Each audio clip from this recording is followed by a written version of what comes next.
We are living in a time where everything is marked as sustainable, from food to clothing and even architecture or whole destinations.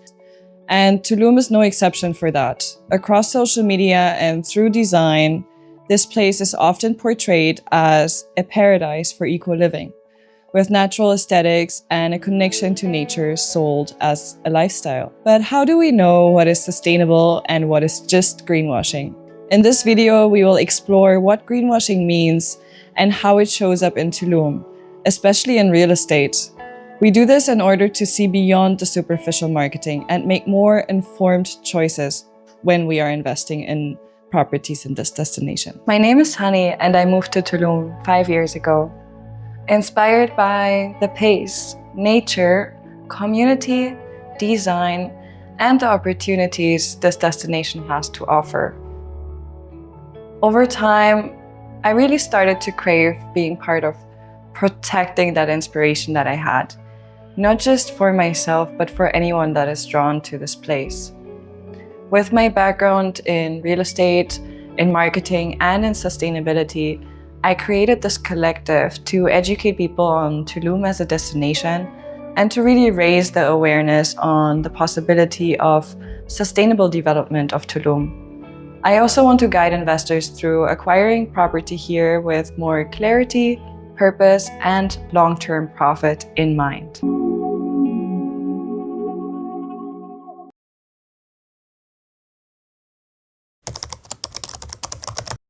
What is greenwashing? Greenwashing is when something is presented as sustainable, conscious, or eco-friendly, but those claims are not supported by real systems, materials, or impact. To understand greenwashing, we should really first understand sustainability. As defined by the United Nations Brundtland Commission in 1987, sustainability means meeting the needs of the present without compromising the ability of future generations to meet their own needs. Sustainability rests on 3 essential pillars. We can talk about environmental sustainability, which means safeguarding natural resources and reducing harm to the ecosystems. Next, social sustainability, supporting equity, well-being, and connection within communities. And economic sustainability, ensuring long-term financial viability and local resilience. When a company borrows the appearance of sustainability without building a deeper structure to support it, that is what we call greenwashing. The European Commission defines greenwashing as giving the false impression that a company or its products are more environmentally friendly than they really are. The term itself comes from the idea that the color green is often associated with environmental responsibility.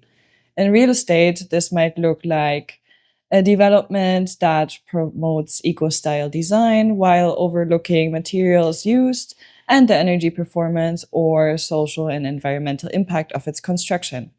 And it creates a disconnect between what is communicated and what is actually delivered. In the early 1990s, Tulum was still a quiet fishing village. Just a few hundred residents, simple cabanas, and narrow paths winding through the jungle. By 1990, its population started slowly growing to approximately 2,000 inhabitants, and from there grew all the way to 46,000 by 2020, marking more than 2,000% increase over 2 decades. Around the same time, social media began to reshape how we dream of places.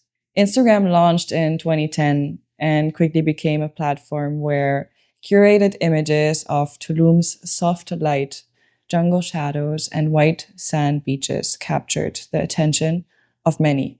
Today, when we look at the hashtag Tulum, we enter a visual world that's more brand than an actual place.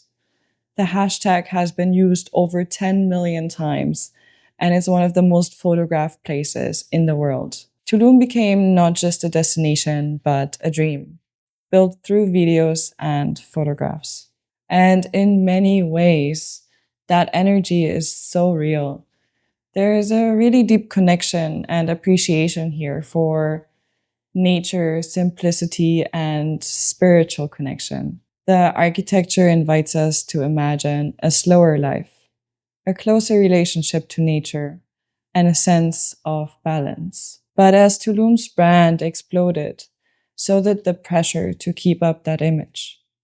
What followed was often sustainability by aesthetic, carefully chosen colors, textures, and words that suggest a conscious way of living.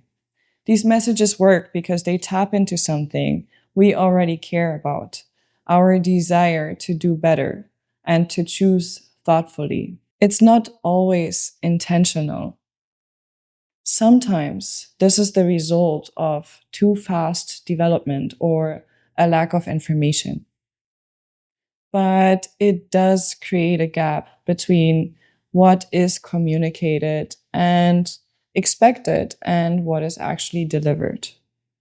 When Tulum's image became a brand, that brand became a selling point. And in real estate, these kind of choices have direct consequences on us as property owners. Why do we invest in property? We invest to build a home, to earn passive income, or to grow value over time.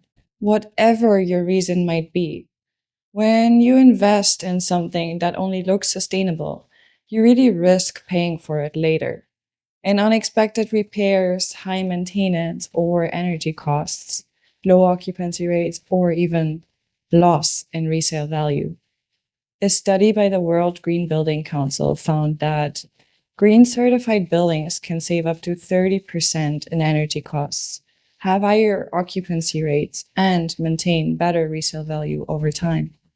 In places like Tulum, that can mean major savings and longer lasting values.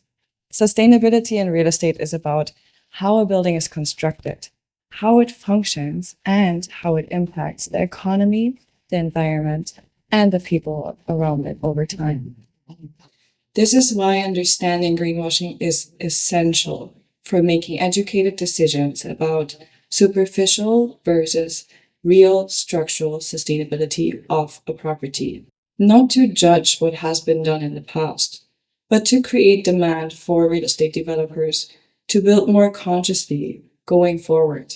So, how do we begin to recognize what is real and what is just good marketing? The first step is this awareness. Now that we understand how sustainability works and how greenwashing can be misleading, we can start to ask better questions. We can look for depth beneath the design and choose based on substance, not on only aesthetics. Of course, awareness alone is not enough, especially when you're navigating a market like Tulum.